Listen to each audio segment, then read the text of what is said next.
Dito sa Papa Dudut Stories, ikaw ay hindi nag-iisa.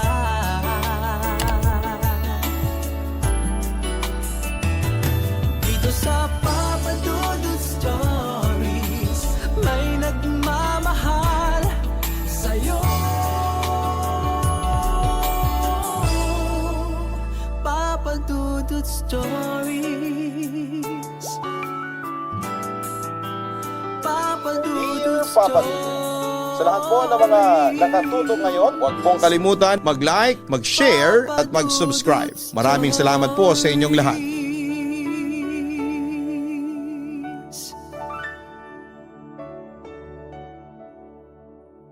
Sa panahon ngayon, kung gaano kahirap maghanap ng totoong pag-ibig, ganon din kahirap makakita ng totoong kaibigan.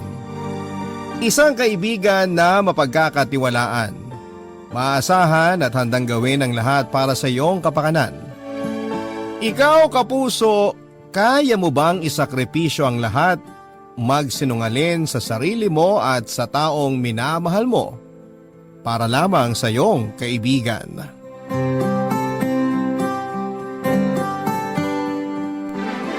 Dear Papa Dudut, simula noong nagka-pandemic ay nabigyan ako ng chance para pag-isipan ang naging takbo ng buhay ko.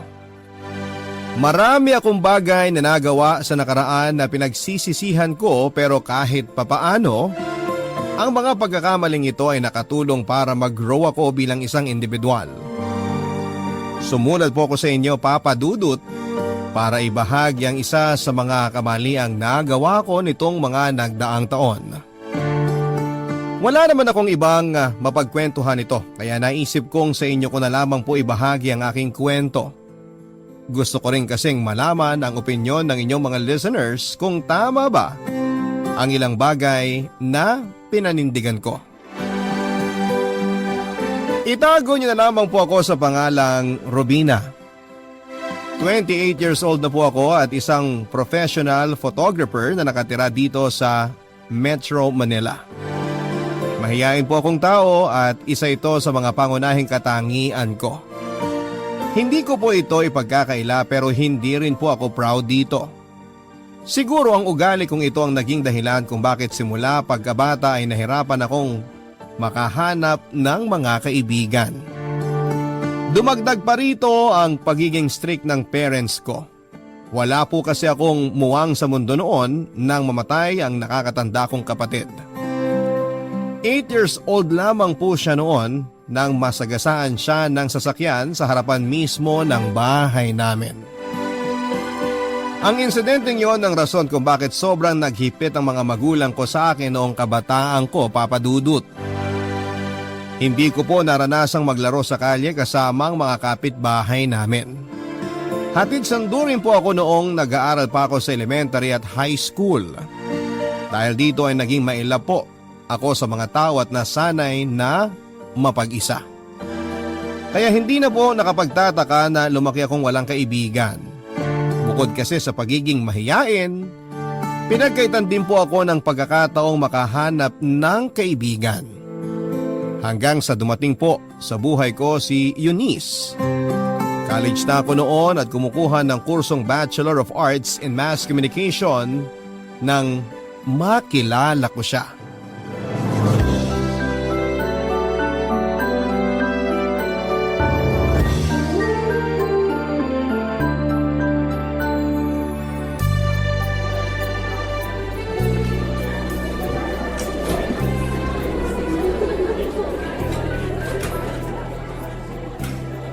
Ate, may nakaupo ba rito? Ha?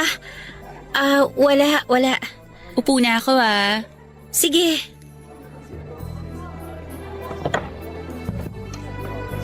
Akala ko late na ako, mas late pa pala yung prof natin. Oo nga eh. Anong pangalan mo? Robina. First year ka rin? Oo, Masscom. Ako rin! Baka magka-block pa tayo. Anong oras next class mo? Mamayang 10 pa, NSTP. Wait nga, check ko lang sked ko.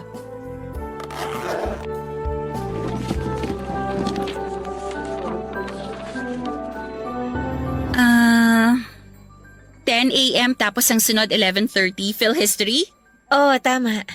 So blockmates nga tayo. Hi, I'm Eunice. Ako nga pala si Rubina.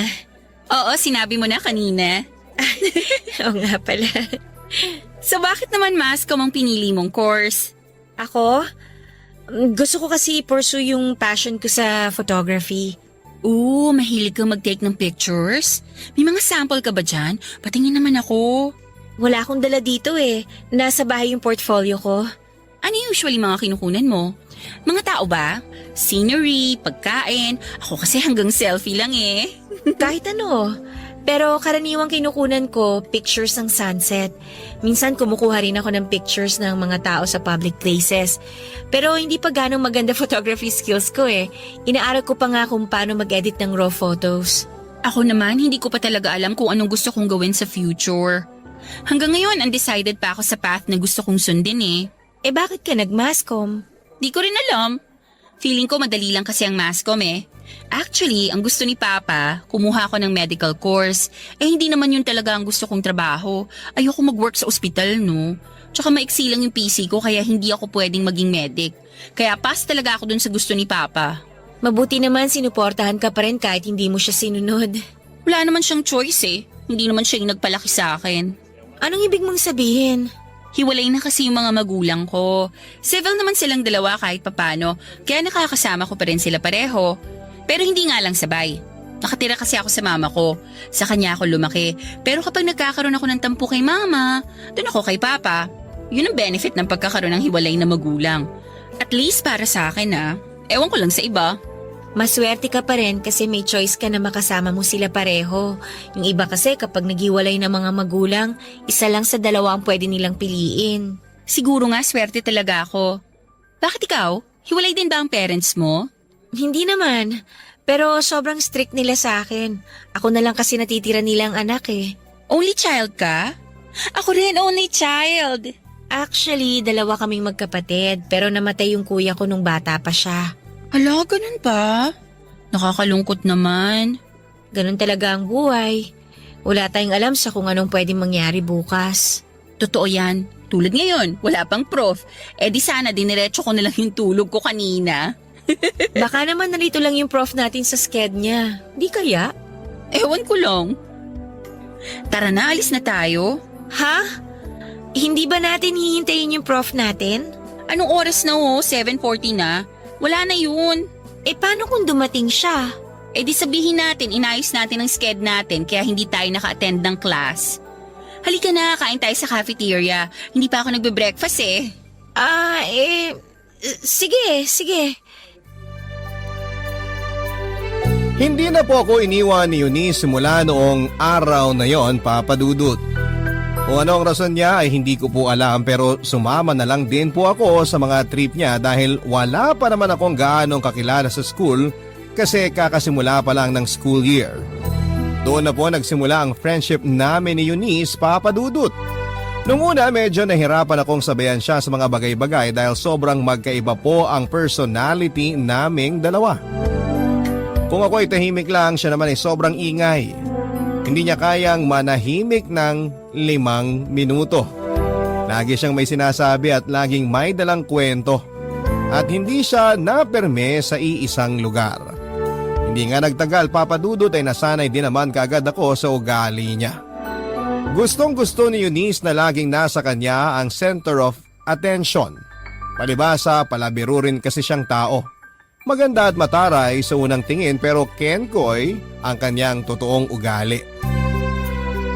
Sa tawag ngayon, isa siyang babaeng bakla. Malakas ang kanyang karisma sa mga tao. Kayang-kaya niyang makipagkaibigan sa mga hindi niya kilala sa loob lamang ng 1 minuto. Kaya nga po sobrang laki ng paghanga ko sa kanya dahil nag-uumapaw ang self-confidence ni Eunice. Isang bagay na wala ako. Papa Dudut, napatunayan ko ang pagiging totoong kaibigan sa akin ni Eunice nang minsang ipaglaban niya ako sa isang professor. Nabiktima kasi ako noon ng isang professor na mahilig mag-power trip. Lagi niya ako noong binibigyan ng mababang grade sa mga output ko kahit na deserve ko namang magkaroon ng mataas na grado. Natatakot naman ako magsalita at lumaban sa pagiging unfair ng professor namin noon kaya si Eunice ang nagsalita para sa akin. Sa ginawa niya, nadabay siya sa pangpapower trip ng professor namin at pareho kaming binagsak ng semester na yon. Ganon pa man ay walang pagsisisi si Eunice sa ginawa niya dahil alam niyang siya ang nasa tama. Malaki ang pasasalamat ko sa mga ginagawa ni Eunice para sa akin, Papa Dudut. Kahit na hindi naman niya kailangan gawin ang mga bagay na yon, bilang kapatid bilang kapalit ay sinikap kong maging mabuting kaibigan sa kanya. Ako ang naging sandalan at takbuhan niya tuwing nagkakaroon siya ng problema, lalong-lalo na pagdating sa kanyang love life.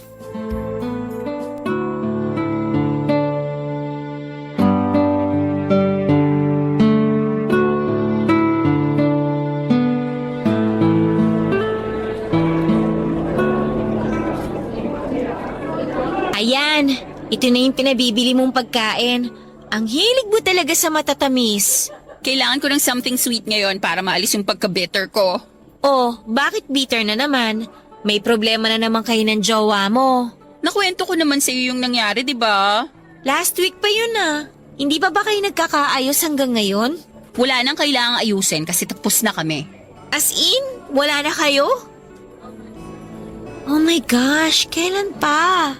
Kagabi lang. Actually, wala na talaga kaming chance na magkaayos. Kagabi lang namin ginawang official para wala nang problema. Wala na ba talagang chance? Kahit 10% lang? Wala na. Zero. Nek-nek niya. Ano akala niya sa akin, maghahabol?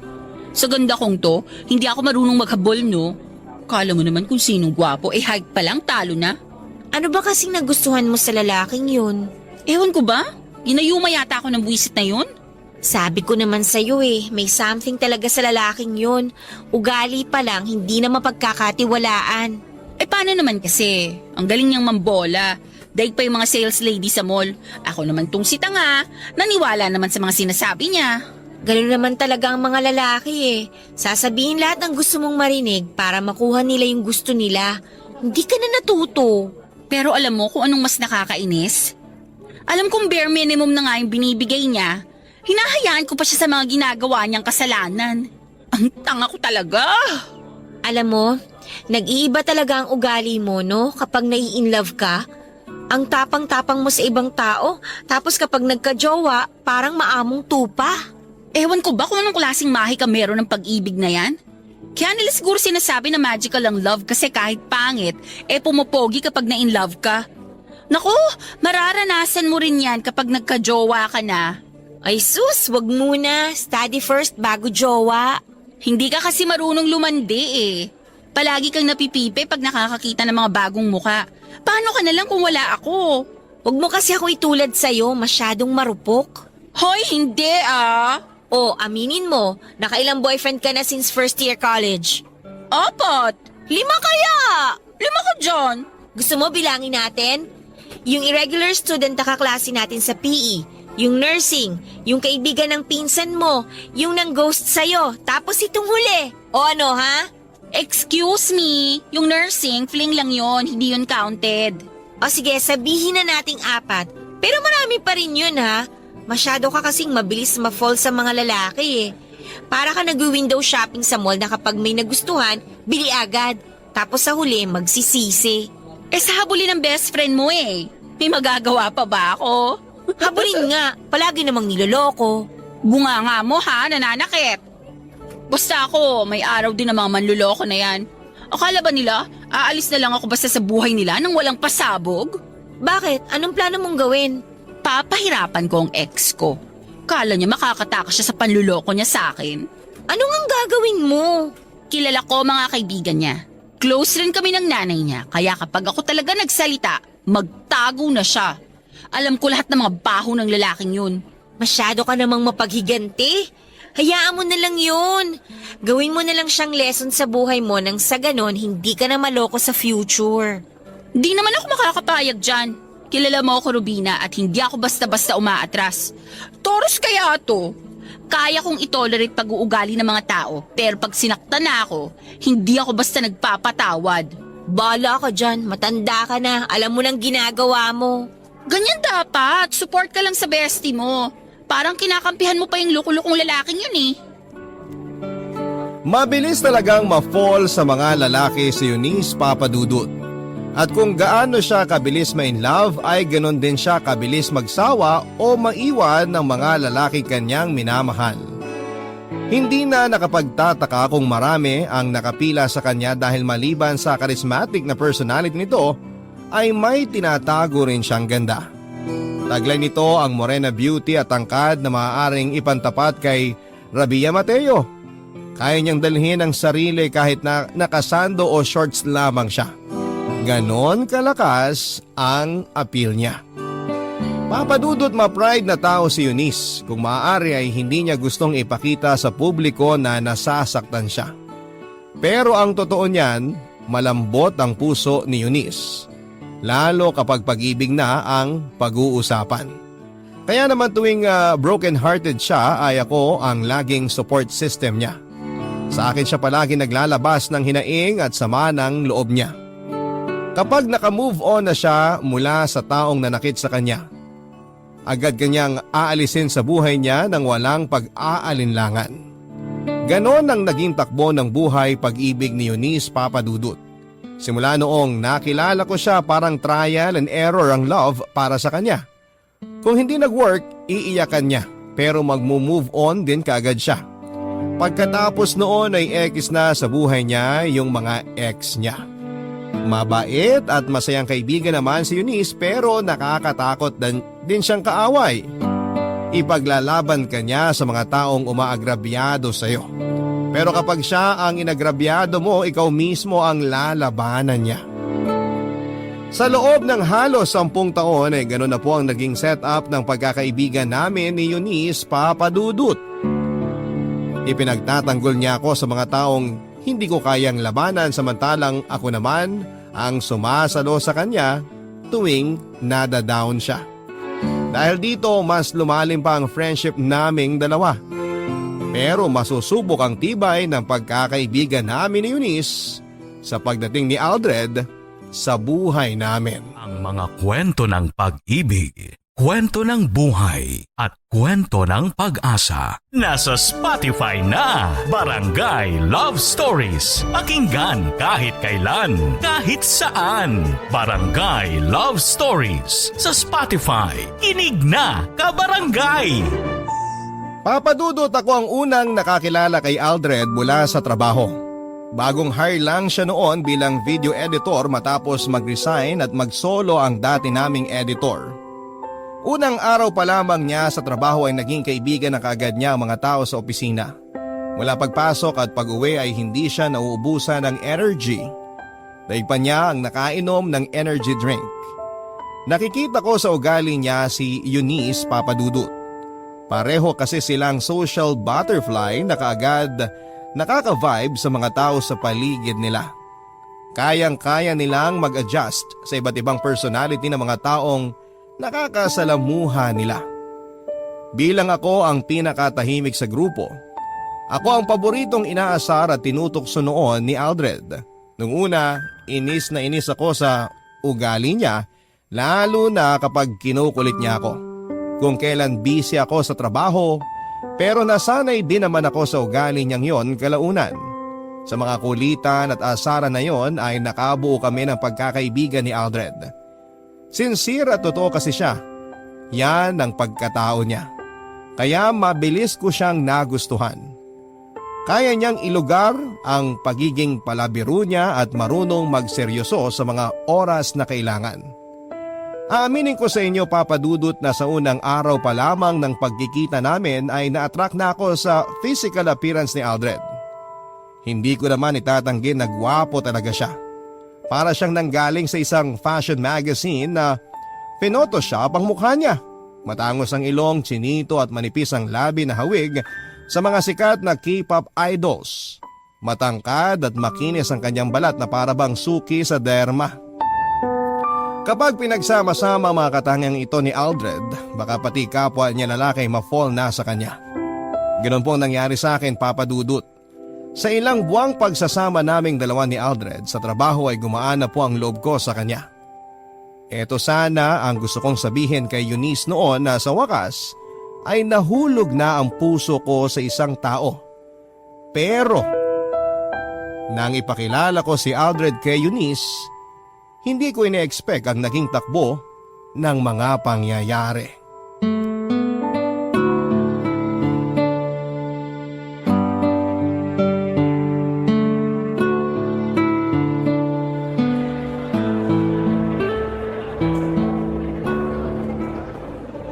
Ayun si Eunice, oh! Saan? Yung naka-red ba? Oo! Eunice! Aldred, dito na ako. Salamat sa pagsama sa akin, ha? Wala yun. San ka na ngayon? Mag-iikot-ikot na siguro muna ako rito sa mall, tapos uwi na rin. Be, ang tagal mo ha. Ang usapan 4:00. Anong oras na ho? Hello. Rubina, hindi mo naman sinabi sa akin na may kasama ka pala. Katrabaho ko, katatapos lang namin sa work. Sinabayan lang niya ako sa pagpunta dito. Uy, nakilala mo naman ako sa friend mo. Sorry naman. Aldred, si Eunice, best friend ko. Eunice, si Aldred, kasama ko sa work. Hello, Aldred. Hi! Ikaw pala yung kaibigan ni Rubina na palagi niya kinukwento sa akin. Sa wakas, nakilala na rin kita. Ay, ganon? Ikaw, Rubina, ha? Baka kung ano-ano nang kwento mo dito kay Aldred tungkol sa akin. Wala pa naman ako masyadong nakukwento sa kanya tungkol sa'yo. Nababanggit lang kita sa tuwing nag-uusap kami. So, ang Aldred ba may jowa na? Nako, wala pa. Wala pang natatalisod. Ako rin, wala pang jowa. Pero hindi ako naniniwala sa'yo. Sa gwapo mong yan, imposible namang wala kang jowa. Marami ka sigurong ka-fling, no? Baka naman ikaw yung lalaking takot sa commitment. Sana nga marami na lang akong ka-fling. Kaso wala talaga eh. Eh baka naman kasi boyfriend ang hanap mo. Uy, Eunice, grabe ka, ha? Mas maganda na yung sure para as early as now ay magkaalaman na. So far, babae pa rin naman ang hanap ko. Mabuti naman kung... Alam mo, late na tayo sa reservation natin. Halika na. May pupuntahan pa ata si Aldred eh. Sandali lang, nag-uusap pa kami eh. Bye, Aldred! May pupuntahan ka pa, di ba? Oo, may lakad pa ako. Sige na, maiwan ko na kayo. Ano ba yan? Mauna na ako sa inyo. Nice to meet you, Eunice. Bye! Kunin mo na lang kay Rubina yung number ko, ha? Ikaw talaga! Bakit ba? Ikaw, ha? Hindi mo sinasabi sa akin na may binabakuran ka na pala. Anong binabakuran? Katrabaho ko lang yun, no? Hindi nga. Yung totoo, Rubina. Jowa mo yun, ano? Magtatampo na ako sa'yo. Di ka na nagsasabi sa akin ng mga ganap mo sa buhay. Walang ganap. Magkatrabaho lang talaga kami. Eh, ba't kanya hinahatid? Bakit? Hindi ba pwede? Sus, ang showbiz mo. Pero aminin mo, type mo siya, no? Hindi ah. Kung magkakaroon man ako ng bet na lalaki, ikaw ang unang makakaalam nun. So, hindi mo bet si Aldred? Hindi. Ang juicy mo naman, be? Final answer na ba yan? Oo nga, ang kulit. Kasi kung hindi mo siya bet, ako na ang jojowa sa kanya. Pasok siya sa checklist ko. My gosh, kinikilig na naman ang puso ko. Ikaw talaga? Ilakad mo ko sa kanya, ha? Ay nako, Eunice. Sige na, please. Oh, sige na. Pero kapag nasaktan ka ulit, hindi ko nakasalanan yun, ha? Promise, walang sisihan. The best ka talaga. Kaya mahal na mahal kita eh. Nang bola pa. Tara na nga. Papadudot, sinolo ko na lamang ang nararamdaman ko kay Aldred matapos kong malaman na may gusto rin si Eunice sa kanya.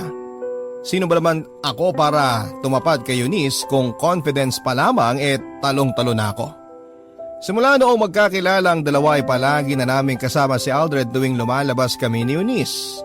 Ang dating duo ay naging trio na. At syempre ako naging wing girl ni Eunice katulad ng napag-usapan. Masakit man sa loob ko pero ginawa ko ang trabaho ko, ibinida ko ang kaibigan ko kay Aldred at lahat ng magagandang katangian ni Eunice ay pinagmalaki ko kay Aldred. Parang papeles na inilakad ko si Eunice para lamang magustuhan siya nito. At sa mga sumunod na linggo ay mukhang naging effective nga ang ginawa ko dahil mas naging close pa nga ang dalawa. Sa totoo lang, Papa Dudut, tuwing nakikita ko sila na masayang magkasama, lihim po akong nasasaktan. Para bang binabackstab ko ang sarili ko. Naiinggit nga ako kay Eunice dahil napakadali lang niyang ilabas ang mga emosyong nararamdaman niya. Very vocal siya sa mga bagay na gusto niya kaya mabilis niyang nakukuha ang mga ito. Samantalang ako, Papa Dudut, ay kailangan ko pang mag-ipon ng sapat na tapang para masabi ko ang totoo na nararamdaman ko. Kung kailan naman may lakas na ako ng loob na magsalita ay saka naman huli na ang lahat. Naiinis nga ako sa sarili ko noon dahil hindi ko kayang magpakatotoo sa nararamdaman ko. Pilit kong itinutulak ang taong gusto ko sa iba. Hindi ko alam na ako na pala ang nananakit sa sarili ko. Sa mga sumunod na buwan ay nagpatuloy ang pag-push ko kay Aldred para kay Eunice. Pero sa mga panahong yon ay na-realize ko na wala talagang gusto si Aldred sa kaibigan ko. At napatunayan ko yon nang minsang mag-usap kaming dalawa ni Aldred.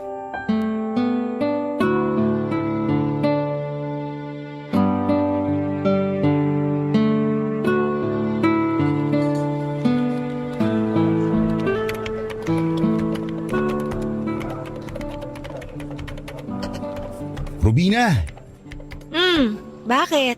tapos ka na dyan? Marami pa akong i-edit pero bukas ko na lang siguro itutuloy yung iba. Bakit? Tara, kain tayo sa labas. Libre mo? KKB, Ay pass, next time na lang. ang kuripo talaga nito. Sige na, ako nangantaya. Joke lang yung tanong ko kanina. Hindi talaga ako pwedeng ngayon. May pupuntahan ako Alam mo kung sino magandang i-invite? Si Eunice. Ikaw tong inaaya ako tapos pagtutulakan mo ako sa iba. Sorry, hindi talaga ako pwede ngayon Si Eunice pwede yun anytime. Kaladkarin yun Go yun sa lahat ng aya sa kanya. Alam mo, napapansin ko lang lagi mo sinasali si Eunice sa usapan.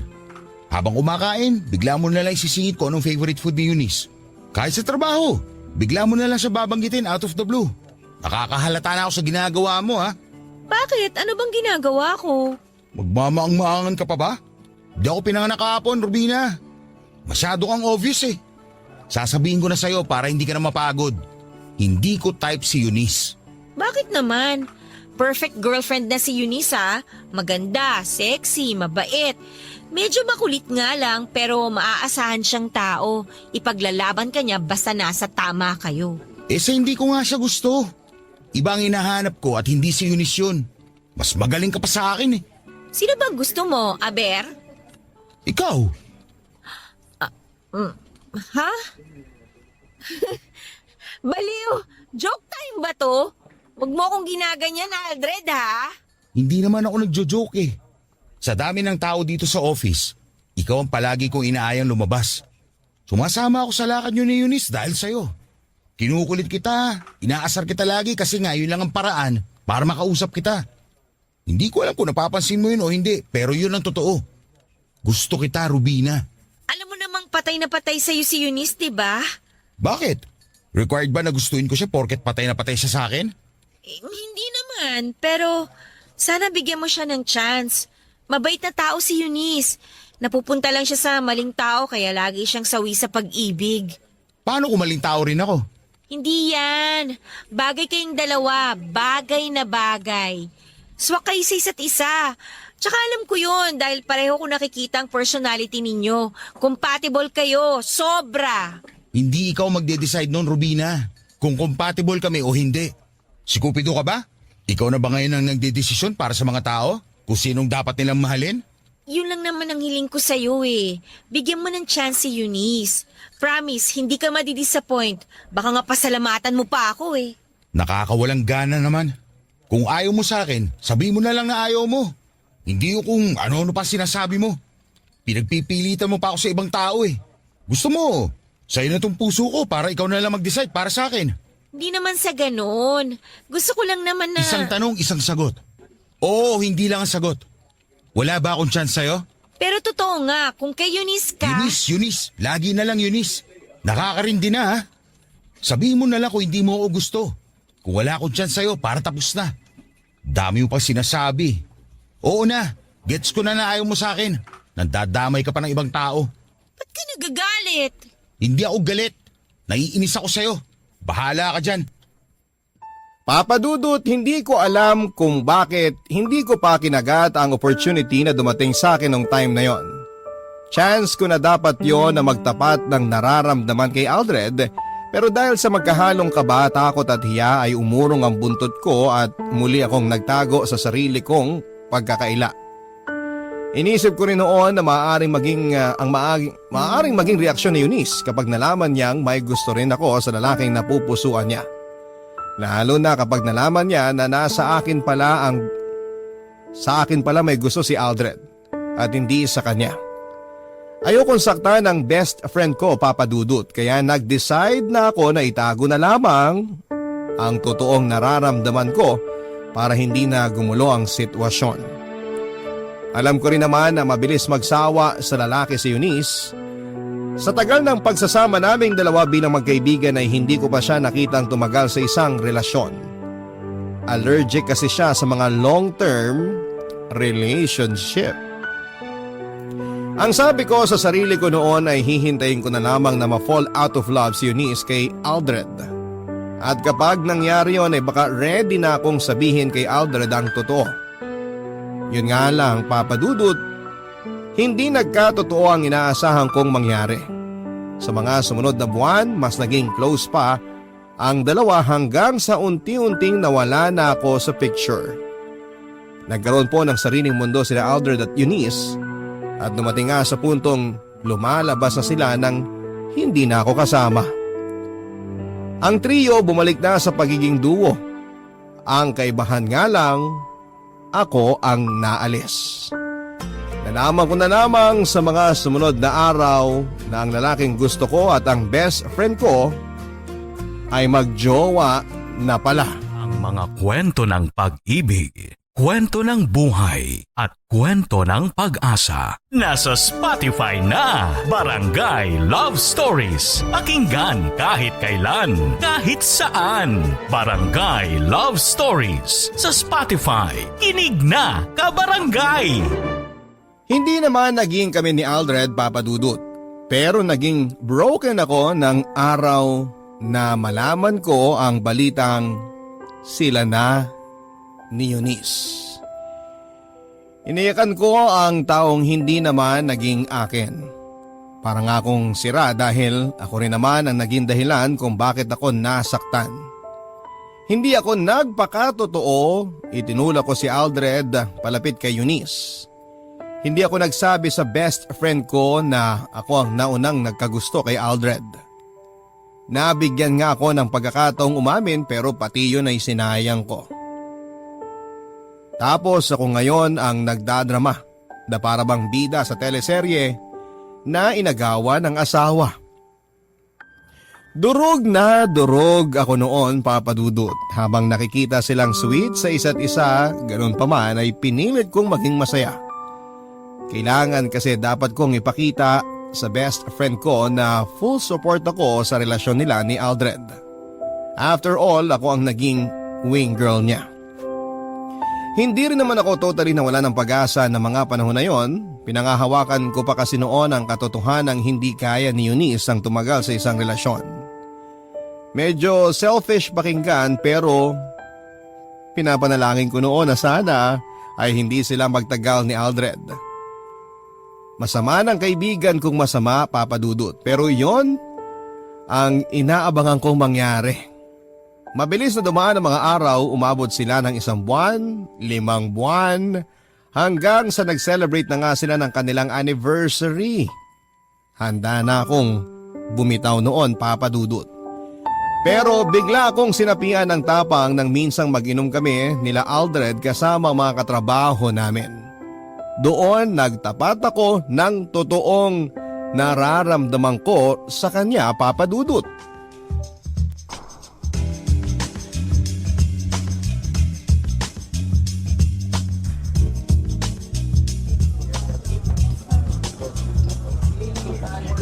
Rubina, ano, kaya mo pa? Nakakarami ka na yata ng inom ah. Kaya pa! Inom pa tayo! Maaga pa! Kasing ka na yata eh. Namumula ka na oh. Tama na yan. Sabing kaya pe. O sige, kaya pa kung kaya. Pero pahinga ka muna, okay? Ituloy mo ulit mamaya. Tungga ka ng tungga dyan eh. May pinagdadaanan ka ba? Wala naman. Happy ako, hindi ba halata? Masaya ako. Masayang masaya.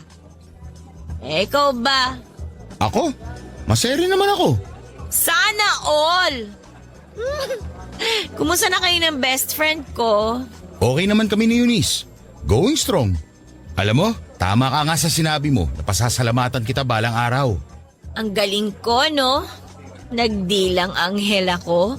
Sabi sa'yo eh. Kayo talagang para sa isa't isa. Nung una talaga, hindi pumasok sa isip ko na may chance kaming dalawa ni Eunice. Sobrang layo niya sa mga inahanap kong katangian ng isang babae. Kayong dalawa? Oo naman, magtatagal kami. Sisiguraduhin ko yan. Para naman kahit papano magkaroon si Eunice ng mahaba-habang karelasyon. Noon kasi, mahaba na para sa kanya yung 3 months eh. Noon yun kasi mga bata pa kayo noon. Pero tingin ko naman, seryoso na si Eunice ngayon.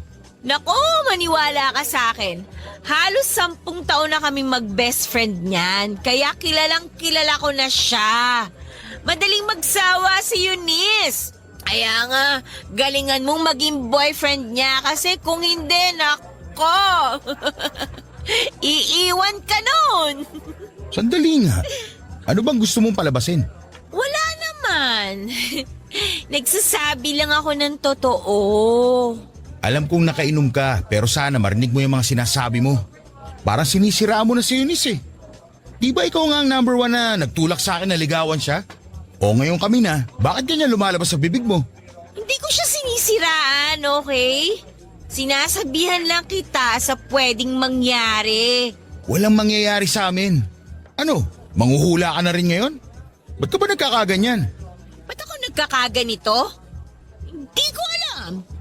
Baka kasi nagsiselos ako. Baka lang naman.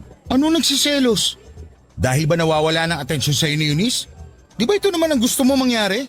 Hindi ako nagsiselos sa'yo. Nagsiselos ako kay Eunice. Di ka ba marunong magbasa ng body language? May gusto ko sa'yo, Aldred. Gusto kita. Matagal na. O, ayan na. Ayan na yung sagot sa tanong mo noon. Gusto kita. Mas nauna ako nagkagusto sa'yo kaysa kay Eunice. Pero ano pa bang magagawa ko? Kayo na eh. Kaysa magpaka-bitter, hindi magpaka-plastic na lang ako. Kunwari masaya para sa inyong dalawa. Kahit na yung totoo, sasaktan ako. Bakit ngayon mo lang sinabi? Kasi ayoko magalit si Eunice sa akin. Ayoko masira yung pagkakaibigan namin. Natakot ako. Pero ngayon okay lang kahit masira ng pagkakaibigan nyo? Okay lang kahit magalit na siya sa'yo? Hindi ko alam. Totoo lang, hindi ko talaga alam, Aldred. Pero gusto kong malaman mo na matagal kong binuo yung tapang na meron ako ngayon para sabihin sa'yo yung totoo. Kaya sana may chance pa ako. Nahuli ka na, Rubina. Mahal ko na si Eunice. Siya na ang laman ng puso ko. Siya na ang gusto ko kaya malabo na mangyari ang gusto mo. Pero sinabi mo sa akin noon na gusto mo ko. Sabi mo ayaw mo kay Eunice. Noon yun.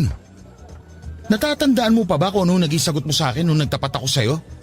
Sabi mo, kay Eunice na lang ako. Ipinagtabuyan mo ako. Ipinilit mo ako sa ibang tao tapos ngayon gagawin mo sa akin to? Sa amin ng best friend mo? Rubina, ang sabaw nga kapag hindi mo pinansin ng ilang oras, lumalamig. Pag-ibig pa kaya? Pero pwede namang initin ulit, di ba? Pwede namang ibalik kung gugustuhin mo. Yun ang problema. Paano kung ayaw ko na? Siguro tama nga na ganito ang nangyari. Kasi paano ako magmamahal ng babae na sa simula pa lang, hindi na ako kayang ipaglaban. Papadudot na wala ang amats ko sa mga sinabi sa akin ni Aldred ng gabing yon. Masakit palang masampal ng katotohanan. Ayoko bang umiyak pero pagka-uwi ko ng bahay ay kusang nagsipaglabasan sa mga luha sa mata ko. Bigla akong naawa sa sarili ko. Napakalaki ng pagsisisi ko sa mga maling desisyon na ginawa ko, Papa Dudut. Kung pwede lang sanang bumalik sa unang araw na pagkikita namin ni Aldred. Doon pa lamang ay aaminin ko na ang katotohanan. Sana ay hindi ko na lamang siya ipinakilala kay Eunice. Sana umamin na lang din ako noong nagtapat siya sa akin. Sana pinaglaban ko na lamang ang nararamdaman ko.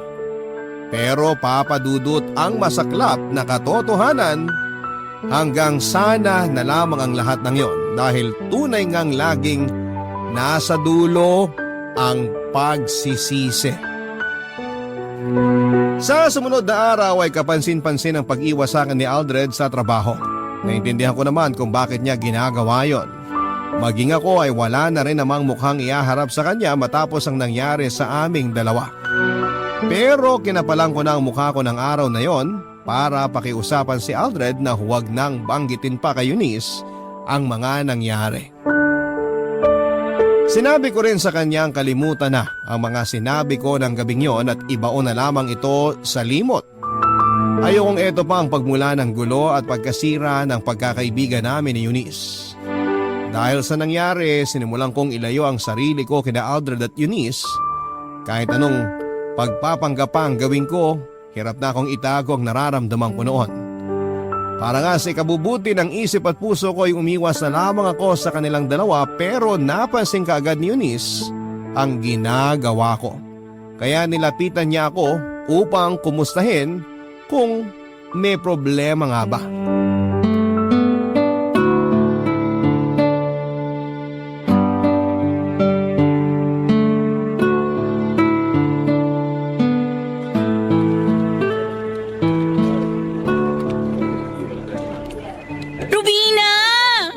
Busy mo be Oh, Eunice! Anong ginagawa mo dito sa office? Susunduin ko sana si Aldred. Lalabas kasi kami kaso masyado yata ako napaaga.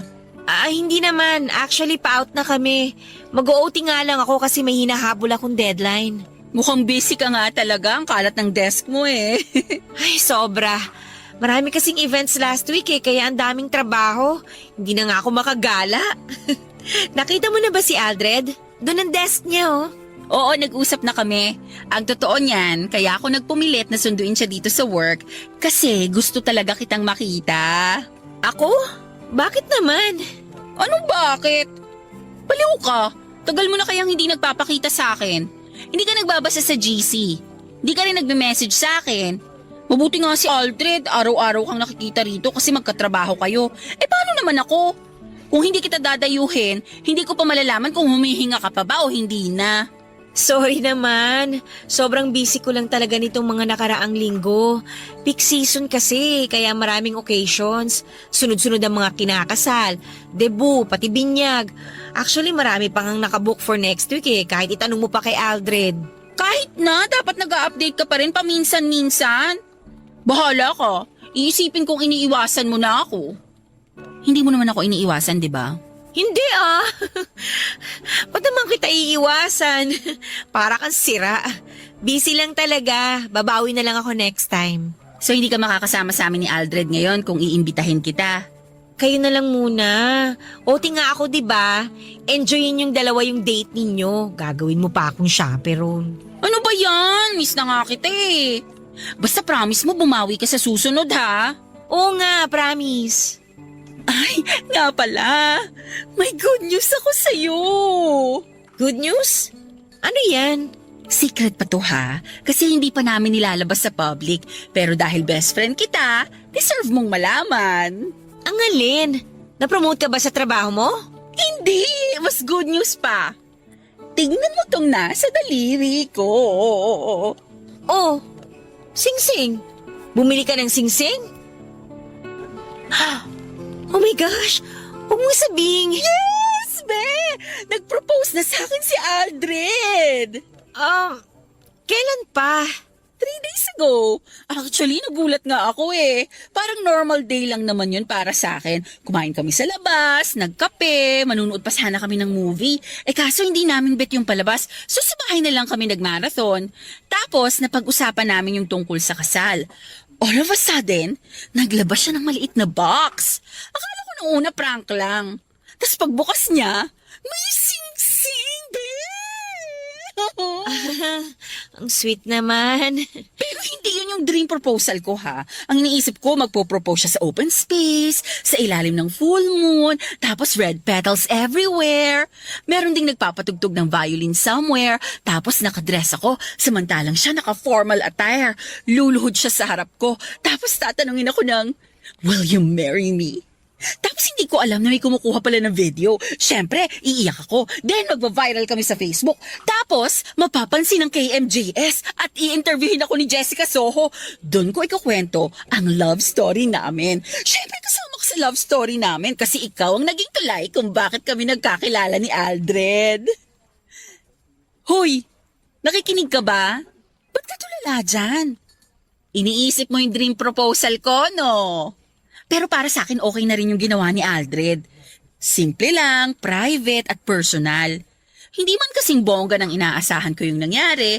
At least, finally, mangyayari na yung inaasam-asam ko. Ikakasal na ako, be! Congrats. Okay ka lang ba talaga? Ba't parang ang lalim ng iniisip mo? Okay lang ako. Bigla ko lang naalala yung mga nakatambak kong trabaho. Ah, ganun ba? O sige, maiwan na kita kung busy ka talaga. Baka nakakaabala pa ako. Anyway, yun lang naman ang gusto kong sabihin sa'yo. Pero huwag mo munang pagsasabi, ha? Oo, walang makakaalam. Congratulations ulit sa inyo ni Aldred. Usap tayo kung hindi ka na busy kasi ikaw ang magiging maid of honor ko. Matik na yan, bawal tumanggi ha. Hindi pa naman kami ikakasal agad kaya huwag ka mag-alala. Baka next year pa siguro yung kasal. Kasi kailangan pa namin mag-ipon ni Aldred. Masyado kasing excited yung lalaking yun nag-propose agad. Pero balitaan kita sa details ha, kasi sasamahan mo ako mag-plan. Grabe, excited na ako mag-try ng mga wedding dress, mag-cake tasting, tapos pumili ng entourage. O sige na, maiwan na kita dyan. Text mo ko kung kailan ka free ha, kailangan natin ng girl time, okay? Bye! Sige, bye. Ingat kayo sa lakad nyo ni Aldred.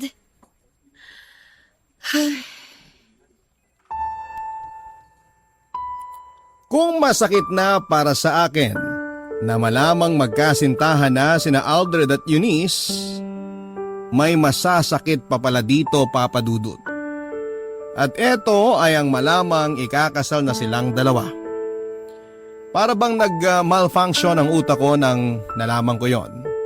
Wala akong nasabi sa binalita ni Eunice at biglang bumigat ang dibdib ko. At para bang natapala ng semento ang lalamunan ko't hindi kaagad ako nakapagsalita. Bilang dakilang kaibigan, kinailangan kong ngumiti, magtatalon sa tuwa at i-congratulate ang best friend ko na sa wakas ay nahanap na niya ang forever niya. Mag-isa kong hinarap ang heartbreak ko, Papa Dudut, at kasabay nito ay pinangatawanan ko pa rin ang pagsuporta ko sa relasyon nilang dalawa ni Aldred. Sa katunayan niyan, ako pa nga ang tumayong maid of honor ni Eunice. Isa ako sa mga nagplano sa dream wedding nilang dalawa. Ako rin ang naging official photographer para sa prenup photos nila at sa araw mismo ng kasal. Lahat ng yun ay ginawa ko para sa best friend ko kahit na ang kapalit nito ay ang pagkadurog ng puso ko.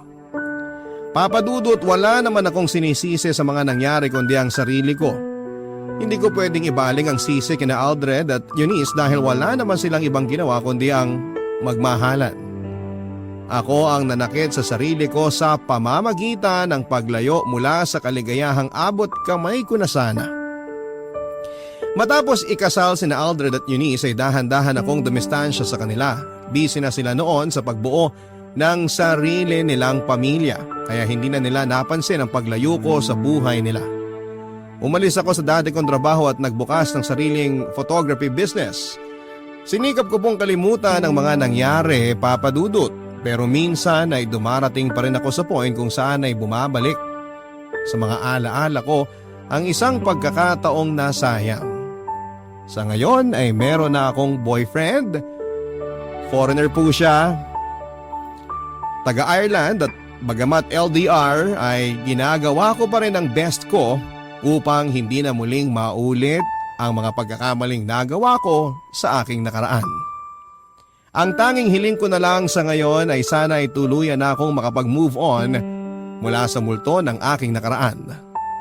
Dito na po nagtatapos ang kwento ko, Papa Dudut, at sana'y kapulutan ng aral ang storyang binahagi ko sa inyo.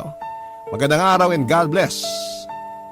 Ang inyong forever kapuso at kabarangay, Rubina. Ang buhay ay maiwaga,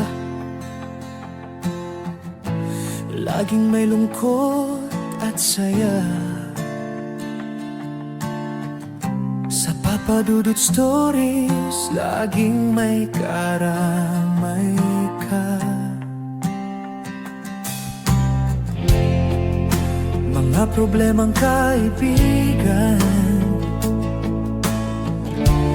dito ay pakikinggan ka. Sa Papa Dudut Stories, kami ay iyong kasama. Dito sa Papa Dudut Stories, ikaw ay hindi nag-iisa.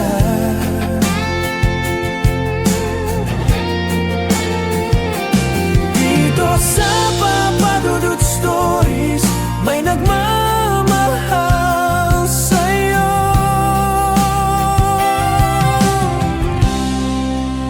Papa Dudut Stories, Papa Dudut Stories, Papa Dudut Stories.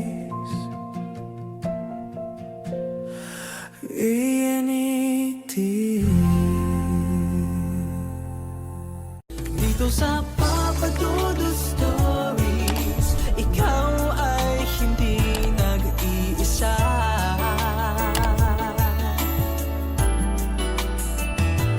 Dito sa Papa Dudut Stories, may nagmamahal sa'yo. Papa Dudut Stories, Papa Dudut Papa Dudut.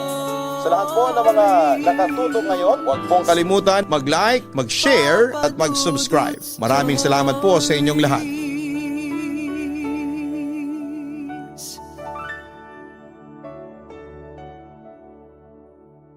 Kapag tayo ay higit na pinagpapala ng buhay, ay dapat tayong maging mapagpakumbaba sa ating kapwa dahil kung minsan iba rin maglaro ang tadhana. Ikaw kapuso, marunong ka bang lumingon sa pinanggalingan mo?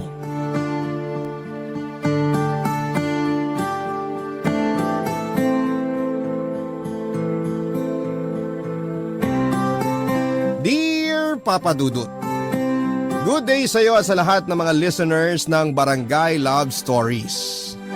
Itago niyo na lamang po ako sa pangalang Alonzo. 33 years old at nagtatrabaho bilang freelance product developer. Yung partner ko nakadiscover ng programa ninyong Barangay Love Stories at ibinahagi niya ito sa akin kaya naisipan ko pong sumulat para ibahagi naman sa inyo ang kwento ng buhay ko na sana ay kapulutan ng aral at inspirasyon ng ating mga kabarangay. Papadudot lahat naman po siguro tayo ay pamilyar sa kasabihan na ang hindi marunong lumingon sa pinanggalingan ay hindi makararating sa paroroonan. Ang ibig sabihin ay ibinibigay ng Panginoon ang mga biyaya at pagpapala sa mga taong nagsisikap sa buhay. Ngunit kapag nagtagumpay na po tayo, dapat ay huwag po tayong magpakahambog dahil anumang sandali ay maaaring bawiin ang lahat sa atin.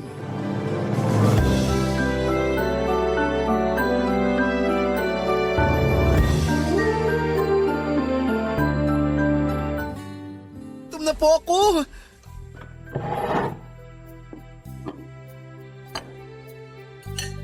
Ay, pritong tuyo na naman po at noodles ang ulam natin, Nay.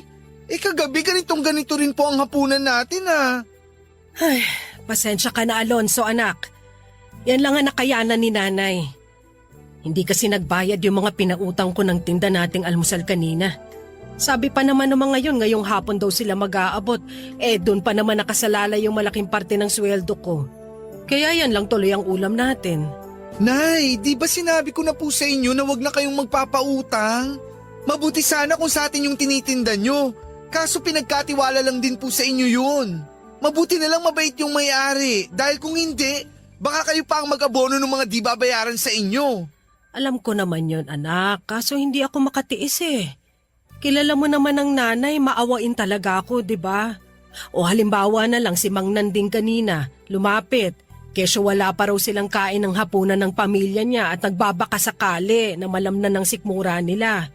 Naawa naman ako dun sa anak niyang bunso. Nahila-hila niya pa talaga habang nakikiusap na kung pwede ko siyang pautangin ng lugaw at tinapay. Syempre alam ko rin naman yung pakiramdam na magutom.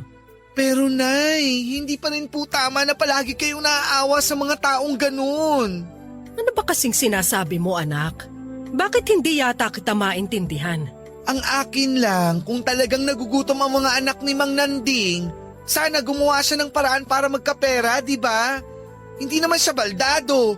Ang laki-laki nga ng katawan niya Pero ano bang madalas niyang gawin kapag nakakahawak ng kaunting pera? Maglasing, magsugal. Ano ba naman klaseng pag-iisip ang meron siya? Inuuna pa niya ang mga bisyo niya kaysa pangkain nilang pamilya. Tapos bigla na lang siyang lalapit sa inyo para magmakaawa na kesyo wala pa silang kain simula kagabi. At tinamay pa talaga niya yung anak niyang bunso para mas maging dukha silang tingnan. Alonso, ano ba naman yung pinagsasasabi mo? Hindi maganda ang mambintang sa kapwa. Wala ka kanina kaya hindi mo nakita kung gaano nangangailangan ng pagkain yung tao. Isipin mo na lang yung anak niya. Meron pang 5 dun sa kanila na nagugutom din. Dun sa mga bata, baka pwede pa po akong maawa. Pero kay Mang Nanding at sa mga katulad niyang magulang na walang ginawa, kundi mag-anak lang na mag-anak, samantalang wala namang perang pambili ng gatas at diaper ng mga bata, hindi po ako maawa sa kanila, Nay. Ay, Nay, intindihin niyo rin po sana ang pinanggagalingan ko. Alam niyo rin naman na nagsasabi lang po ako ng totoo, di ba? Oo, pero hindi pa rin tama na ganyan ka magsalita sa kanila anak. Hindi natin alam ang pinagdadaanan ni Nanding. Siguro kung may pagpipilian lang siya, hindi naman niya gugustuhin maging ganong klaseng padre de pamilya. Naniniwala po ako na may choice ang bawat isa sa atin. At choice rin ni Mang Nanding kung bakit ganun ang buhay nila. Ang malas lang kasi, dinamay pa niya yung mga anak niya. Sana siya na lang para hindi kawawa yung mga bata. Ay, anak, ano bang nangyayari sa'yo? May problema ka ba? Dahil ba hindi mo gusto ang ulam natin kaya ka nagkakaganyan? Wala po akong problema, Nay. Saka ayos lang naman po tong ulam natin. Kaya ko pong lunukin to. Hayaan mo. Bukas na bukas, babalikan ko yung mga may utang sa akin. Tapos hindi ko na ulit sila papautangin. Kasi may punto ka rin naman sa mga sinabi mo. Dapat kahit mahirap lang tayo, matuto pa rin tayo magsikap sa buhay para maiahon natin ang sarili natin. Kaya nga nagpapasalamat ako sa Panginoon dahil malapit ka na magtapos sa pag-aaral, anak. Siguradong magiging maganda na ang buhay mo. Huwag po kayong mag-alala, Nay. Dahil hindi po ako titigil sa pagsisikap. Lalo lang po ako magpupursige para umasenso. Darating ang araw, makakaalis din tayo sa lugar na to. Ayoko kasi na magtagal pa rito. Magulo at hindi magandang impluwensya ang karamihan sa mga kapitbahay natin. Mga taong walang pangarap sa buhay at kontento na lang sa kung anong meron sila. Bata pa lamang ako ay mataas na talaga ang pangarap ko para sa aking sarili, Papa Dudut. At simula nga nang makapag-aral na ako ay hindi na po ako naalis sa mga top-notchers sa aming klase. Hanggat maaari ay iniiwasan ko pong magbulakbol sa klase o mapabarkada para hindi ako ma-distract sa aking pag-aaral. Paulit-ulit ko pong sinasabi noon sa sarili ko na ang susi para magkaroon ng maunlad na buhay ay ang edukasyon. Kaya nga kahit mahirap at solo parent lang noon si nanay ay pinilit po niyang mapagtapos ako sa elementary at high school. Nang tumungtong naman ako sa college ay nag-working student na nga ako para makagraduate. Papadudot, akala ko ay magiging masaya na ako noong nakapagtapos na ako sa kurso ko at nakapasok sa isang private company, pero nagkamali po ako. Dahil hindi naging sapat sa mga gastusin namin ni nanay sa bahay ang perang kinikita ko noon. Tawagin niyo na akong mainipin pero taliwas kasi sa mga inaakala ko noong araw ang reality na bigla na lamang sumambunad sa akin ng mga panahon na yon, Papa Dudut.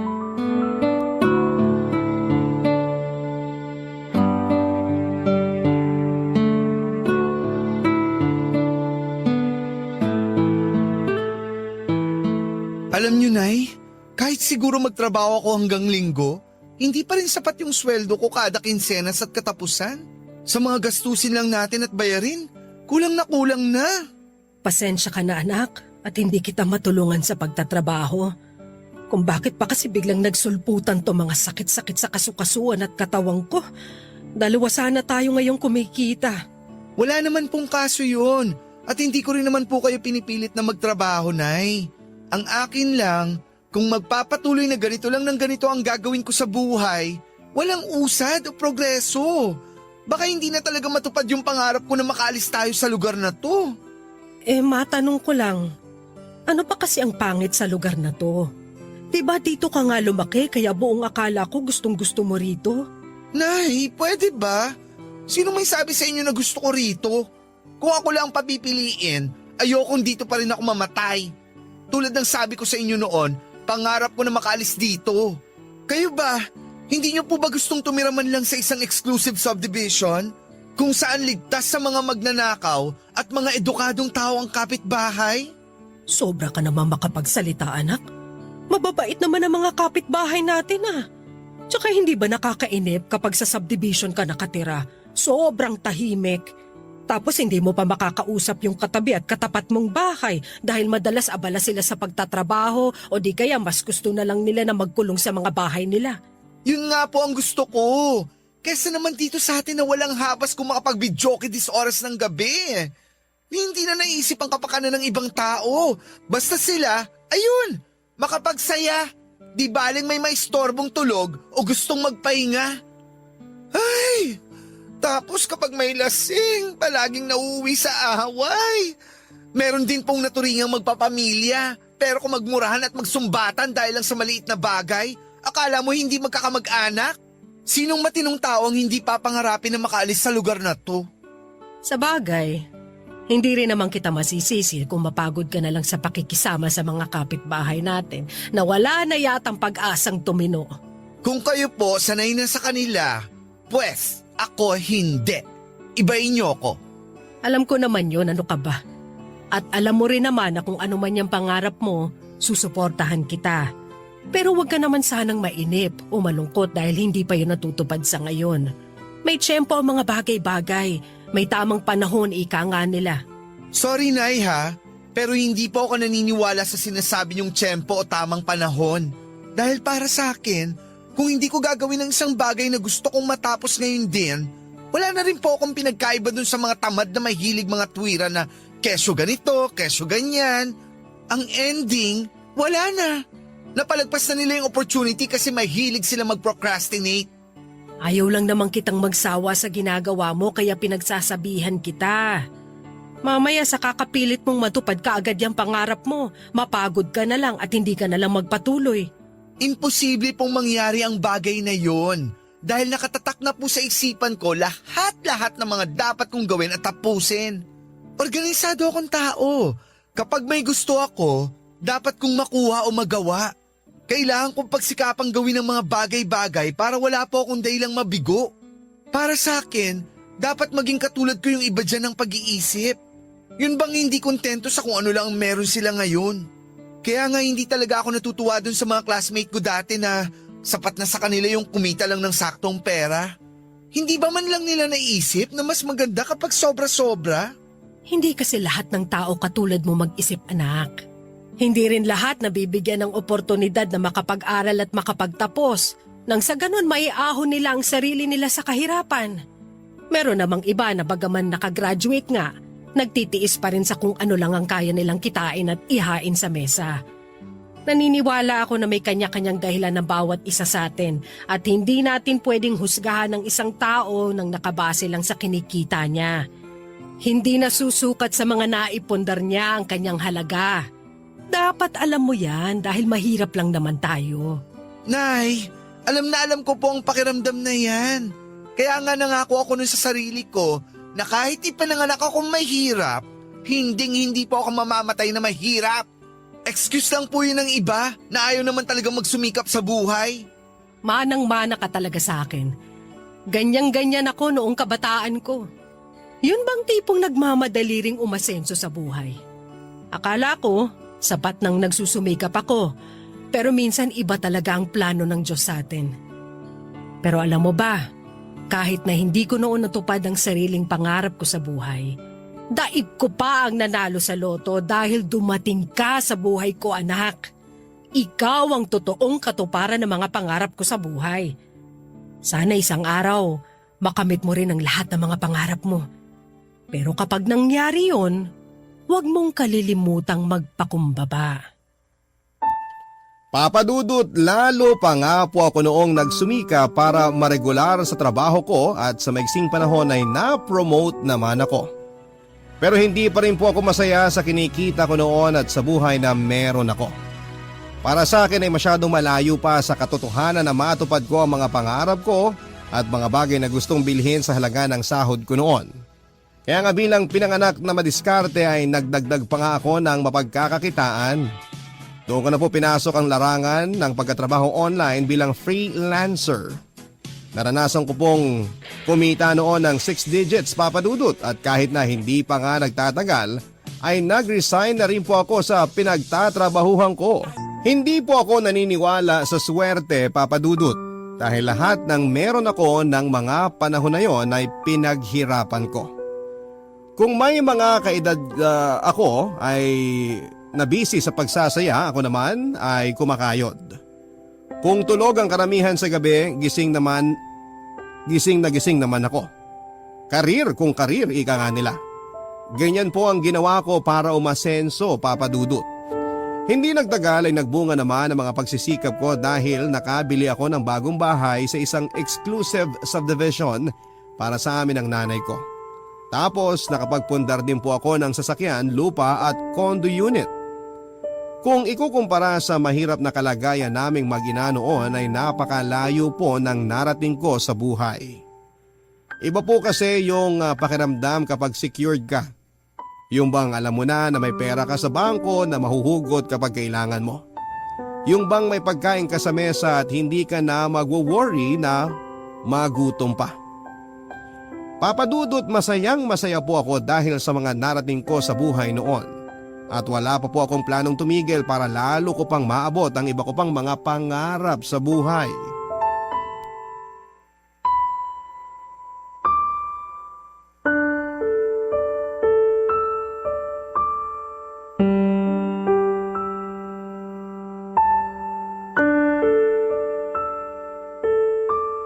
Ay, nako, paano ba to? Pwede ba tong ilagay? Tanggalin ko na lang kaya. Hindi ko na kasi maalala yung sinabi sa akin ni Alonzo tungkol sa kung ano lang ang pwede kong ilagay sa microwave. Nay! Tanggalin niyo nga po sa microwave yan! Pasensya ka na, anak. Ilang beses ko bang dapat sabihin na bawal kayong gumamit ng stainless dyan dahil baka masira yan? Ano ba naman po kayo? Hindi niyo ba natatandaan na mga pwede lang i-microwave? Huwag ka nang magalit sa nanay, anak. Nawala lang talaga sa isip ko. Mabuti nga hindi ko pa na-i-on to. Mabuti na lang talaga dahil hindi ko pa nakakalimutan yung atraso niyo sa akin noong nakaraan. Ha? Ano ba yun? Hindi niyo na maalala yung vacuum cleaner natin na sinira niyo? Naku, Nay! Kinailangan ko patuloy ulit bumili ng bago para lang may magamit tayo dito sa bahay. Sinabi ko naman kasi sa'yo na hindi ako marunong gumamit nun. Nagpumilit ka pa rin. Kako, walis tambo na lang. Anong walis tambo? Hindi na uso yun, Nay. Saka hindi naman nakakalinis ng dumi yun, lalo na sa mga carpet. Kaya nga sabi ko mag-vacuum na lang kayo. Oh, wag niyo sabihin na hindi ko kayo tinuruan dahil kayo pa nga ang nagmalaki na kayang-kaya niyo nang gumamit nun. Tapos ngayon lilinyahan niyo ako na hindi niyo pala alam. Sana noon pa lang nagsabi na kayo at di na kayo nagmayabang. Akala ko kasi marunong na ako pero iba pala kapag ginagamit mo na. Tapos nataranta pa ako nung di tumigil. Akala ko nasira na kaya... Kaya tinuluyan niyo ng sirain, ganon. Akala niyo ba mura lang yon? Anak, huwag ka namang ganyan sa nanay mo. Ay nako, palagi na lang kayong ganyan. Kapag nakakagawa kayo ng mali, pinagpapasensyahan ko naman kayo, di ba? Pero minsan sumusobra na kayo eh. Hindi ko naman kasi kinalakihan ng mga gamit na yun kaya hindi rin ako kaagad masasanay. Sinabi ko naman kasi sa inyo na kukuha na lang ako ng katulong para maglinis at magluto dito. Kaso kinontra nyo naman kaagad. Na kesyo kayo na lang ang gagawa.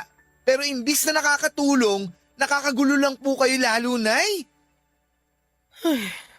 Huwag naman po sana kayong magdadamdam kung napagsasabihan ko kayo. Gusto ko lang po kasi yung nagkakaintindihan tayo, Nay. Ilang taon na rin simula nung makalipat tayo dito sa bago nating bahay. Gaano pa ba katagal ng panahon ang kailangan nyo bago kayo makapag-adjust? Hindi naman po pwede na habang buhay, yung kinasanayan nyo lang gawin ang gagawin nyo rito. Iba na po tayo. Iba na rin ang buhay na meron tayo ngayon. Asensado na tayo. Malayong malayo sa dating buhay natin. Hindi ba kayo masaya o kahit natutuwa man lang? Hindi naman sa ganon. Siyempre, masaya naman ako dahil nga may bago na tayong bahay na higit na mas malaki at mas maganda kesa noon. Bukod dun, marami na rin tayong mamahaling gamit at appliances, kaso... Ewan ko sa inyo, Nay. Napaka-reklamador nyo. Alonso, ano ba? Sumusobra ka na sa pagsasalita ng ganyan, ha? Baka nakakalimutan mo, nanay mo pa rin ako! Hindi ko po nakakalimutan yon. Pero sino ba ang nagtatrabaho at kumikita ng pera sa atin ngayon? Ako, di ba? Kaya kahit nanay ko pa kayo, kung ayaw niyong magkagulo tayo, ayusin yung buhay niyo. Hindi natin mapipili kung anong uri ng buhay ang kahantungan natin sa oras na ipanganak tayo sa mundo, pero pwede nating piliin kung hanggang sa kamatayan ay mananatili tayo dito. Mahirap maging mahirap, Papa Dudut, pero kasalanan na natin kung sa pagtanda natin ay isang kahig isang tuka pa rin ng pamumuhay natin. Minsan kapag binabalikan ko kung paano kami noon salat na salat ni nanay sa pagkain, hindi maayos ang tirahan at kapos sa material na bagay ay para bang pinaninindigan ako ng balahibo. At nasasabi ko noon sa sarili ko na ayoko na hindi ko na ulit gustong balikan at pagdaanan ang napakamasalimuot na karanasan ko noon.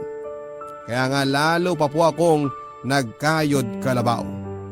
At sa paglipas ng mga taon ay pagtatrabaho lamang ang inintindi ko, Papa Dudut. Wala na rin akong panahon para magliwaliw dahil para sa akin ay akse lamang yon ng pera at oras. Bukod doon ay nag-aral pa po ako ng husto tungkol sa kung paano i-manage at palalaguin ang pera ko. Doon ko na rin pinasok ang investment at nag-attempt na magtayo ng negosyo.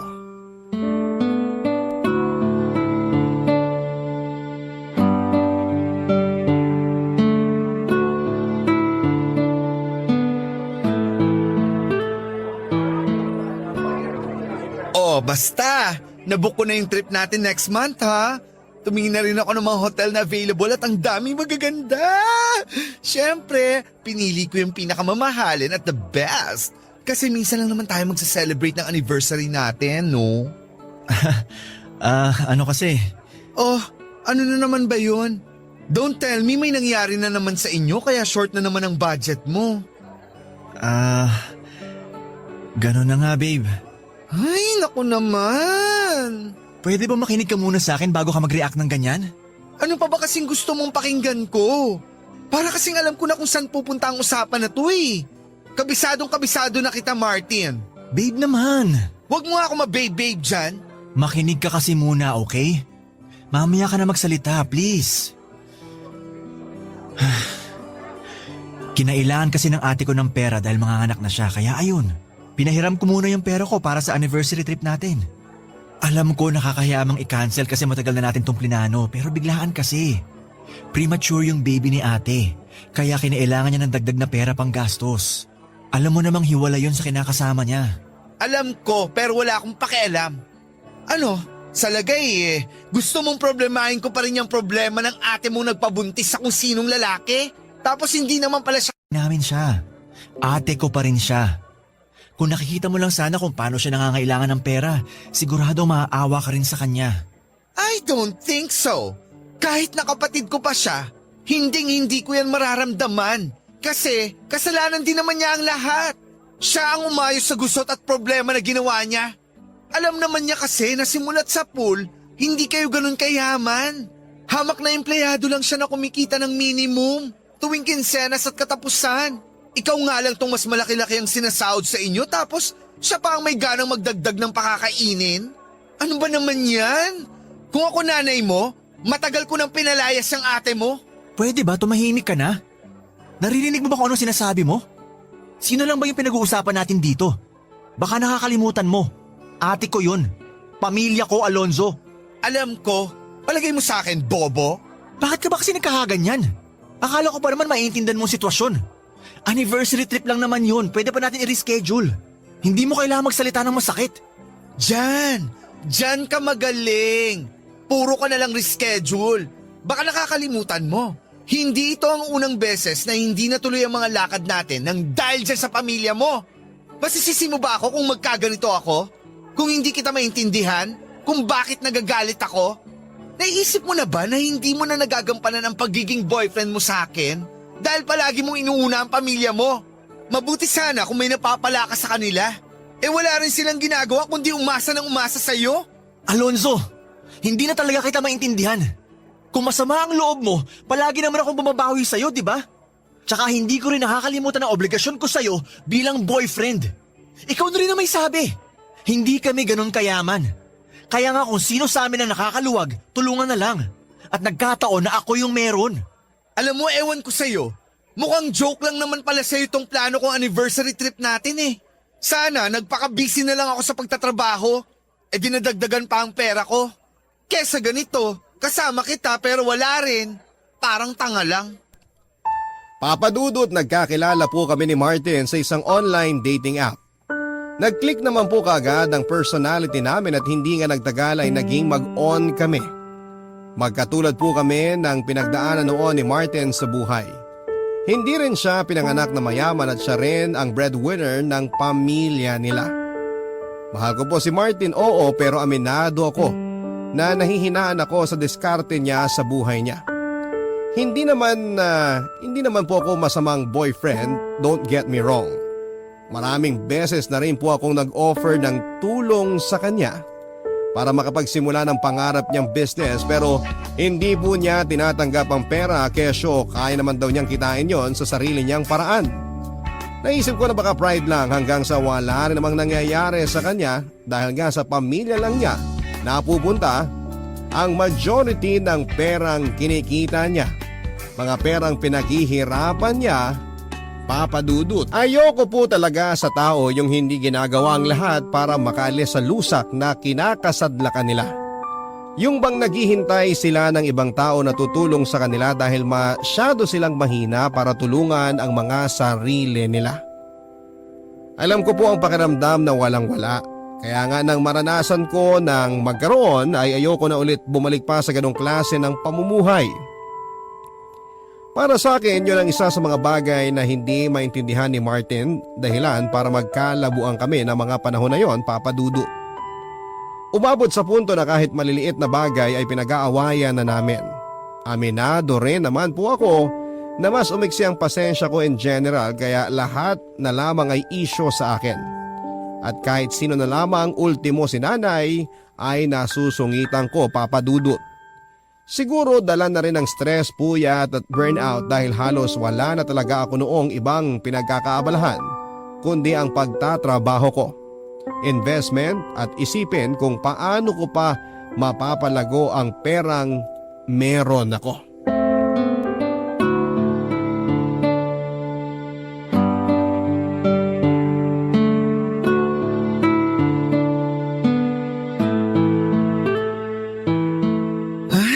sakit ng batok at mga kasukasuan ko. Mukhang kailangan ko na magpabook ng massage Oh, si Martin! Hello, babe! Mabuti na lang napatawag ka. Hi babe, kumusta? Nako, baka masyado mo naman pinapagod ang sarili mo sa work. Pahinga rin pag may time. Sira, alam mo naman ako, determinado ako pagdating sa trabaho kaya hindi ko na carry yung sinasabi mong pahinga. Oh, ba't pala napatawag ka? Ilang oras na lang dinner date na natin. Sabi mo ikaw ang taya. Saan mo ako planong dalhin? Alam mong ayoko ng surprises. Kaya ngayon pa lang sabihin mo na. Tungkol dyan babe. Ayos lang ba kung mag-takeout na lang ako dun sa paborito mong fast food? Tapos punta na lang ako dyan sa inyo? Then movie marathon na lang tayo. Kulang kasi budget ko babe. Ano ka mo? Di ba sabi mo ilalabas mo ako pang bawi dun sa naunsyami nating date last time? Oo, kaso... Kaso kulang nga ang budget mo. Ano ba naman yan? Kakasweldo mo lang di ba? Nasaan napunta yung pera mo? Sandali. Hulaan ko. Sa pesteng pamilya mo na naman. Tama ba ako? Alonso, yung bibig mo naman. Oh, anong problema mo sa bibig ko? Bakit? Nagsasabi naman ako ng totoo, di ba? Alam mo, hindi ko mapigilang isipin na kontrabida talaga yung pamilya mo sa relasyon natin. Hindi na nila tayo hinayaan na magkaroon ng maayos na date at lakad. Huwag mong idama yung pamilya ko rito. Hindi ko naman kinakancel ang date natin eh. Nagbago lang ang plano pero tuloy pa rin tayo. Hindi ka ba nakikinig? Gusto kong lumabas tayo. Ayoko rito sa bahay dahil urat na ako. Saka sandali, hindi ko naman kasalanan kung na-short ang budget mo Kasalanan mo yan dahil binigay mo na naman ang majority ng sahod mo sa pamilya mo. Responsibilidad mo bilang boyfriend ko na tuparin yung pinangako mo sa akin. Ano, habang buhay na lang ba tayong magiging ganito? Yung ako na lang ng ako ang nag-a-adjust sa relasyon natin? Sorry kasi hindi ako tulad mo na malaki kumita ng pera. May ipon sa bangko at walang sinusuportahang pamilya. Sorry kasi ganito lang ako. Sakto lang ang kinikita. Walang malaking ipon at madalas short ang budget. Sorry talaga. Kasi hindi ako madiskarte at kasing swerte mo. Pero hindi naman ibig sabihin nun, di ko na sinusubukan. Kaya wala ka pa rin karapatan na pagsalitaan ako ng ganyan o kahit na yung pamilya ko. Dahil hindi naman ikaw ang nagpapalamon sa kanila. Huwag mong isisi sa akin kung ganyan pa rin ang buhay mo kahit na nagsisikap ka. Dahil ikaw na ang may sabi, hindi ka katulad ko na madiskarte. Sige nga, bukod dyan sa trabaho mo, anong ginagawa mo sa free time mo? Wala! Tumutunga ka lang sa bahay. Samantalang ako, kahit linggo, nagtatrabaho. Kaya hindi talaga ako nawawala ng pera and in fact, lalo pa nga nadadagdagan. Yan naman kasi ang hirap sa'yo. Kapag nagsasabi ako ng tungkol sa mga pwede mong pagkakitaan, tinatamad ka. Ang dami-dami mong palusot. Kung ganahan ka naman, madalas hindi mo rin kayang pangatawanan. In short, hindi ka consistent. Kaya no wonder hanggang ngayon, average ka pa rin. Ano ba Martin? Kailan mo ba planong mag-upgrade? Kasawa ka na kasi. Alam mong hindi totoo yung mga sinasabi mo dahil hindi naman tayo pareho ng priority Kung ikaw nagpapakamatay sa pagtatrabaho para lalo pang dumami ang pera mo, pues ako hindi. Mas gugustuhin ko makasama ang pamilya ko sa day off ko dahil para sa akin, pera lang yan. Pwede kong kitain. Pero yung oras at panahon para sa mga taong mahalaga sa akin, hindi ko na maibabalik yun sakaling mawala. Akala ko pa naman sa lahat ng tao, ikaw makakaintindi sa akin. Kaso mukhang nagkamali pala ako. Hindi tayo pareho ng diskarte sa buhay. Pero hindi rin naman ibig sabihin, walang patutunguhan ng mga pagsisikap ko sa trabaho. Siguro hindi pa lang talaga ito yung oras para sa akin. Katwiran lang yan ng mga taong ayaw tanggapin ang katotohanan. Bahala ka kung anong gusto mong isipin. Ay, alam mo, siguro nga malayong-malayo talaga yung estado ng pamumuhay natin. At kahit na anong mangyari, hindi tayo magkakasundo. Alam mo kung bakit? Kasi palagi tayo may pagtatalo ng mga bagay-bagay. Kaya nga naisip ko, Alonso, what if, wag lang muna tayo magkita? Ano? At ikaw pa tong may yung mga katulad mong mahihina. Hindi kita kailangan.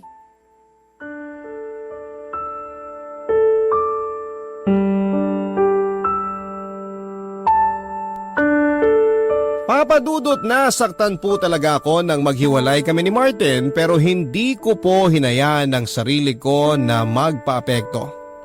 Para sa akin, kahit sinong tao na nagpapadaig sa kanyang emosyon ay isang inutil. Kaya nga kahit na broken hearted po ako noon ay pinilit ko pa rin na ipagpatuloy ang buhay ko. Mas lalo lang din akong nagpakabisi sa mga bagay na dati ko nang ginagawa up to the point. Nakalimutan ko na si nanay at doon na nga po nagsimulang gumulo ang lahat, Papa Dudut. Dahil nga mas pinapahalagahan ko ang pera at pagtupad ng iba ko pang mga pangarap sa buhay ay naisaalang-alang ko na ang sarili kong ina. Wala akong kamalay-malay noon na may iniinda na pala siyang karamdaman at huli na nga po nang magsabi siya sa akin. Sinong mag-aakala na sa isang iglap ay kukunin ng Diyos ang nanay ko? Papa Dudut, doon na po ako parang sinampal ng realidad na tipong wala ring nagawa ang mga kayamanan na meron ako para iligtas ang buhay ng kaisa-isa kong magulang. Bigla ko naisip na para kanino ba ako nagtatrabaho at nagsisikap? Para sa sarili ko? Pero parang wala ring saysay dahil mag-isa na lamang din ako sa buhay ko, Papa Dudut. Sobrang bilis po ng mga pangyayari. At hindi ko inakala na bigla na lamang na magkakaroon ng pagkakataon na magsisisi ako. Wala sa plano ko ang mga bagay na yon at aminado po ako na hindi ko yon napaghandaan, Papa Dudut. Sa katunayan, mag-isa lang din akong nagluluksa noon sa burol ni nanay dahil lahat ng kamag-anak namin ay nauna ko nang pinagtulakan palayo sa amin noong araw. Mabuti na lamang dahil dumating si Martin para damayan ako, Papa Dudut.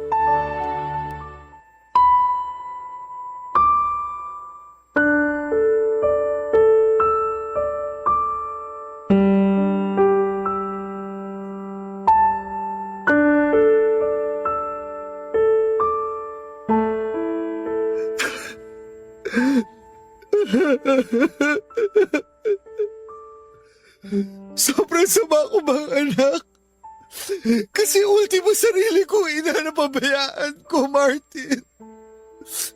Siguro kahit na hanggang sa kabilang buhay, hindi ako mapapatawad ni nanay.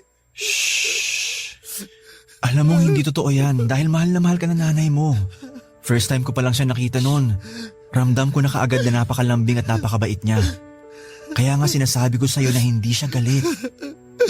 Pero hindi ko pa rin mapigilang isipin na ang laki ng pagkukulang ko sa kanya. Biruin mo yun. Napabayaan ko siya samantalang nangako ako na palagi ko uunahin ang kapakanan niya. Tapos uli na pala ang lahat para bumawi pa sa kanya. Kasi tingnan mo, isa na siyang malamig na bangkay. Sana pala nakinig ako sa'yo noon. Sana pala hindi ako masyadong nagpakabisi sa pagtatrabaho. At pinagtuunan ko ng pansin ang kaisa-isang magulang ko. Ngayon, nagsasisi na ako pero alam ko rin naman na hindi na ulit mabubuhay si nanay. Pakiramdam ko tuloy nabigo ako bilang anak. Dahil hindi ko nagawa yung tungkulin ko sa kanya. Ay, Alonso, lahat naman tayo nakakagawa ng mga pagkukulang kahit na sarili pa nating magulang. Ako madalas, kina nanay at tatay. Pero sinisiguro mo na nakakabawi ka. Kahit na sa simpleng paraan. Hindi mo hinahayaan na may tampo sa'yo ang parents mo. Samantalang ako, simula na ako masenso sa buhay. Wala na ako ibang inisip kundi kung paano pa madadagdagan ang perang kinikita ko. Dahil para sa akin, yun lang ang kailangan ko para maging masaya. Pero maling-mali ako. Dahil tama ka naman sa sinabi mo noon eh. Na mahalaga ang oras at panahon na nilalaan natin para sa ating pamilya. Sana talaga nakinig na lang ako sa iyo. Hindi sana ako magsisisi ng ganito ngayon. Sigurado kung nakikita at naririnig ka lang ng nanay mo, hindi niya gugustuhin na nagkakaganyan ka. Oo, may pagkukulang ka sa kanya. Pero ayaw pa rin niya na habang buhay mong sisihin ang sarili mo. Lahat tayo may hindi magandang pag-uugali. Kahit ako. Dahil hindi naman tayo pinanganak na perpekto eh. Lahat tayo nagkakamali sa mga desisyon natin sa buhay. Pero hindi ibig sabihin hanggang doon na lang tayo. Alam ko mahirap pa sa ngayon dahil nga sa mga nangyayari. Pero naniniwala ako na darating yung araw na unti-unti ka rin makakapag-move on. Mapapatawad mo rin ang sarili mo at mas magiging mabuting bersyon ka ng pagkatao mo. I'm sure, yan din ang gusto mangyari ng nanay Gloria mo. Salamat, Martin, ah. Kasi sa kabila ng lahat, hindi ka pa rin nawawala ng bilib sa akin. Ako kasi parang biglang nabobo. Yun bang tipong hindi ko na alam ang gagawin? Mabuti na lang nandyan ka. Sorry kasi hindi ako naging mabuting boyfriend sa'yo noon. Nakaraan na yon. Tsaka hindi lang naman ikaw, ako rin. Nagkulang din ako kaya hindi nag-workout ang relasyon natin. Alam mo, matapos nating mag-break noon, nakapag-isip-isip talaga ako ng husto. At doon ko nga na-realize na sana, mas lalo ko pang sinubukang gawin yung mga bagay na gusto mong gawin ko para umasenso rin ako sa buhay. Aminado ako, naging ma-pride ako at hindi kita pinakinggan. Bigla talaga ako natauhan nung time na yon. Naisip ko, para din naman sa sarili ko yun at sa pamilya ko. Kaya ganun mo na lang ako suportahan sa mga bagay na alam mong ikagaganda ng takbo ng buhay ko. Dapat mas naging understanding ako. Kaya lang hindi ko na nga nagawa. Mali rin naman kasi ang paraan ko ng pakikitungo at pagtuturo sa'yo. Dahil pinipilit ko na maging katulad kita. Nakalimutan ko nang nakakasakit na ako ng damdamin. I'm so sorry talaga, Martin. Diba sinabi ko naman na tapos na yon? Ang mahalaga, nagkakaintindihan na tayo. Pwede na nating isang tabi yung mga nangyari. Sa ngayon, nandito ako bilang kaibigan mo. At nakahanda akong damayan at samahan ka. Okay? Malalagpasan mo rin to. Natin. Kasi, kasama mo ko. Malaki po talaga ang utang na loob ko noon kay Martin dahil dumating siya at sinamahan ako sa panahon na kailangan ko siya. Kahit na nagkahiwalay na kami noon bilang magkasintahan ay hindi po ipinaramdam sa akin ni Martin na ibang tao ako. At kahit na matapos ang libing ni nanay ay palagi pa rin po niya akong kinukumusta at inaalalayan. Eventually, yun din po ang naging daan para muli nga pong tumamis ang aming pagtitinginan at hindi nagtagal ay nagkabalikan kami. Papadudot malaki po talaga ang pagsisisi ko dahil naging makasarili ako. Dahil sa pagpupumilit kong tuparin ang pangarap ko ay nawala sa akin si nanay.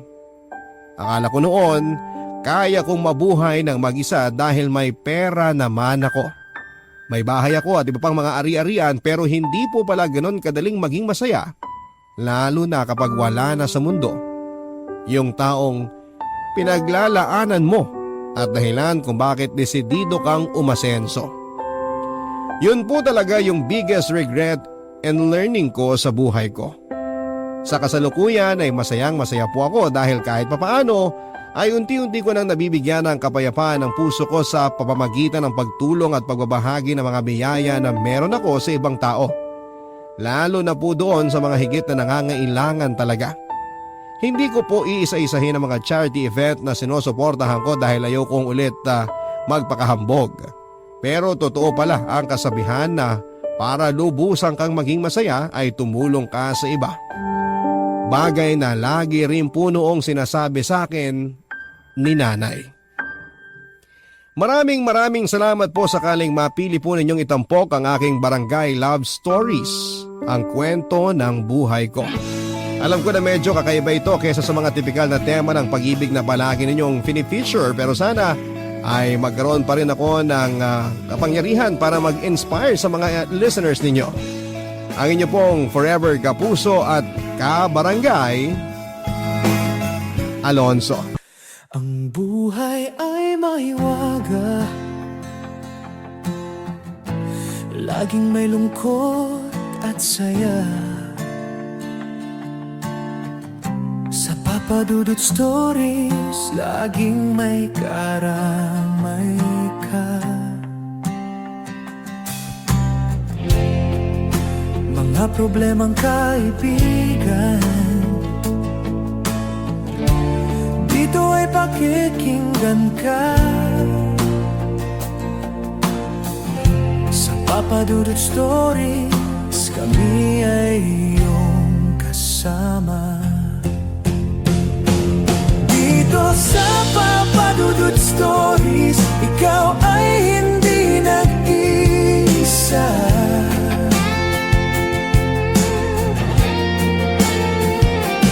Dito sa Papadudot Stories, may nagmamahal sa'yo.